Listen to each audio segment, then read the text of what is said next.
Can you talk? You've had some great moments in the sport. This wouldn't match that in terms of achievement, but coming back from what you've come from, how meaningful is it?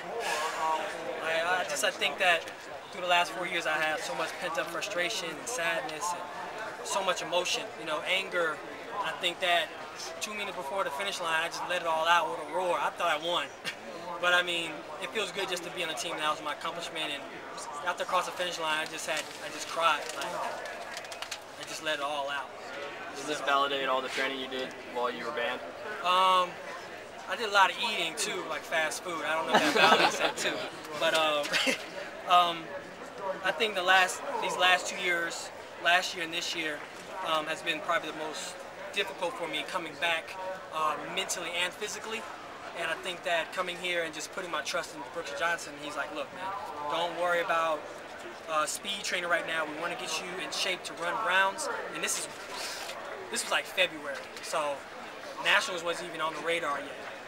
And I just put my faith in him, and I just stuck with his plan, and now I'm on the world team. Have you surprised yourself? Did you think you would pull this off? I mean, if you look back 6 months or a year ago? It's not even, I just think that my confidence has always been better than my physical in a lot of areas, even back in 06, 05, 04. I'm a champion kind of person, and I'm going to race the best. I'm not scared to race anybody who's, I think, is faster than me, because I know it's going to bring the best out of me. So coming out here has been joy. You know, racing against guys like Walter Dix, Mike Rogers. I wish I had the opportunity to race against Tyson. You know, I just think that it would run the caliber of athlete that you guys have known and loved, hopefully, over the past years. How to win a gold is going to take a much lower time than the 995 for here to be fair. Do you think you can close this gap from here to the months? I think that, you know, I'm not ruling anybody out, but I'm not counting everybody in. And today, I guess, was a good example that, you know, I was really anticipating racing against Tyson at his best, and I wish him well. Hope he gets well. And having a false start in our race against one of the guys who had the top fastest times coming into the finals, and not being able to finish his race with a false start, you know, you never know what's going to happen. So I just have to prepare myself within these 9 weeks to go out there and train like I'm going to run and win a gold medal. I don't think anybody trains for silver or bronze. If they do, then they don't need to be in the sport. Justin, 2 questions. Will you run the 200, and what do you think it means to the team to lose somebody like Tyson? It means a lot, you know, because sitting back last year and just hoping and having, you know, wishing I was on a team then, and just think about the dreams of being on a team now, which I am. You know, I look at Tyson, Mike Rogers, Walter Dix as teammates, and we're going to take on the world together. Even though when we get to the finish line, it's about who gets there first. When did you believe this? Am I going to run the 200? I don't know. I'll see I'll see tonight. I know it. Just can you talk about believe this was possible? I mean, at what point this season did you believe this was possible? That you could come back here and get second place? You know what? Talking to this guy right here, he's giving me a lot of inspiration, Mike. Even though we are obviously, we lock horns almost in every race that we run.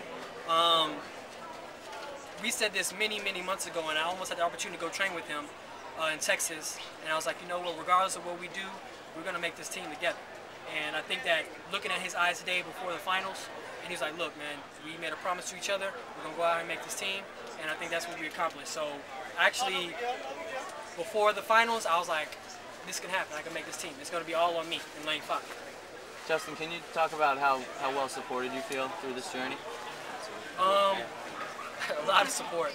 You know, I think from the fans, and I think just from people with well wishes, even on the internet. I've come across not a lot of hatred or criticism within my time off, and I think that one reason why I was able to gather so much power to come back was so many well wishers and so many people saying, hey, you know what, I got my life on you to come back. And that means a lot to me. People who've never even met me before, even shaking my hand, saying, you know, we can't really see you run again. And that gives me a lot of inspiration. How much fitness do you think you can get? How much time can you drop? You talked about training for the rounds. I think that every race I've ran, it's giving me more confidence. So I think that definitely a 9-8 closing out the season will be good. And I'm not even gonna cap off what my abilities are. Whatever is going to make me cross that finish line first at World Championships, that's what I'm going for. Justin, what was going through your head in the race when you were basically clear of the field and in the lead?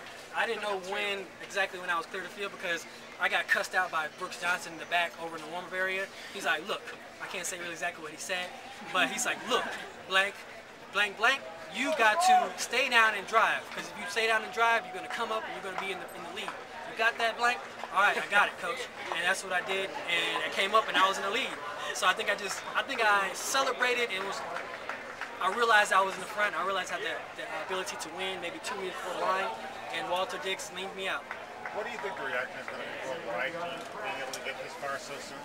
I don't know. You know, I learned one thing last year. I got caught up in a lot of media. No offense, guys.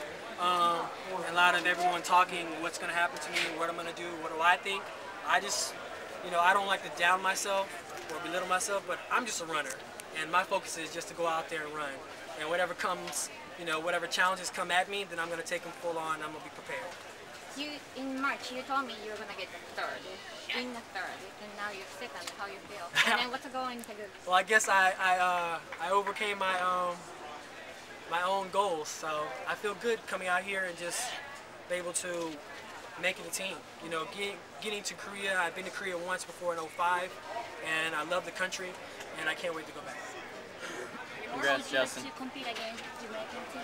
I'm excited. You know, I'm excited. These guys are running fast, they're running strong, and it's just nothing going to bring the best out of the USA competition. Justin, you had tears of joy there at the end. Did you envision Oh, you that? saw me crying? Yeah, I did. Did you envision that moment, and what did it look like before it happened in your mind, before you crossed that finish line? I just had a flashback of Olympic trials in '04 and me crossing the finish line and making the team. So I guess it was the importance of me making this team was the equivalent of me making my first Olympic team. You know, I just went through so much adversity, and just coming back to be able to take a lot off my shoulders and to make this team, you know, I'm happy. I'm elated. I have a son now, and I'm able to give everything I have to him. My heart, my joy, my flag, my shoes, everything to him. So I definitely want to be able to say, you know what, at the end of my career, I say, you know what, be proud to be a Gatlin. How old is he? What do you say? He's 1, and he's already Jace. J-A-C-E. And he's already running around and sidestepping people, and he's very already athletic. What do you say to the people who don't? 29 have already hit their prime. You feel like you still have yours to get? I think that me being off for 4 years, it's given me a lot more shelf life. I guess that's the word I'm looking for. Shelf life, and I feel like the only thing I got to work out is maybe just muscle memory, getting the kinks out, and just coming back and being confident again. What do you say to the people who don't believe your doping story? That was 4 years ago. The story hasn't changed. Nothing else has came out, and I just wanted to come back and just run. The focus is the people who've made the championships today, and their career is going on, and so is mine. And I'm just glad to be back, and I'm glad everybody has wished me a lot of luck. Thank you. Thanks, Justin. Thank you.